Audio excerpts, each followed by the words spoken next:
My brothers and sisters, may the Lord be with you.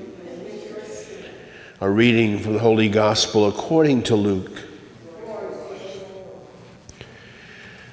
On a Sabbath, Jesus went to dine at the home of one of the leading Pharisees. He said to the host who invited him, "When you hold a lunch or a dinner, do not invite your friends or your brothers or sisters or your relatives or your wealthy neighbors, in case they might invite you back and you have repayment.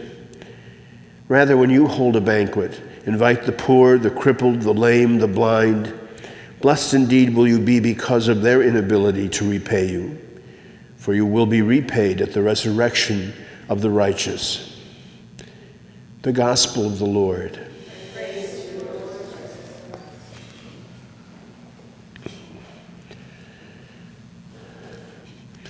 Life could be a lot smoother if everyone is on the same page, but unfortunately that never seems to be the case. And human nature being what it is, it keeps repeating itself over and over again. We see in the early church, as the church initially became one in spirit and faith, that very quickly waned, and they began going back to some of their old ways and customs again. And St. Paul in his writings and St. James in his are constantly fighting this reality.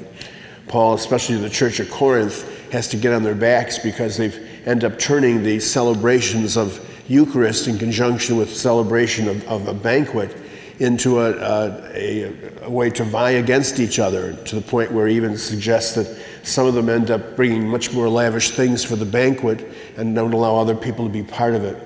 And St. James talks about the same thing, that as the community gathers, sometimes the best seats are given to those who have the best set of clothes on. And sometimes these things don't change. In the early days here in Buffalo, even quite honestly, when the churches in the 20s and 30s, there'd be, for example, a particular ethnic group that came from the same country but different parts of the country, and they couldn't get along, so they end up building separate churches, in one case right across the street from each other, in the case of a couple others just down the block from one another. And there were stories of, especially in South Buffalo, of somebody coming to join one of the parish communities, and when they found out, the pastor found out that they were not Irish, they said, well, you should go to the German parish, you go to the French parish. We end up making these distinctions and make these categories. And of course, Paul today again is essentially suggesting to us, and he speaks to the church of Philippi, that we must be of the same mind and the same heart and the same faith.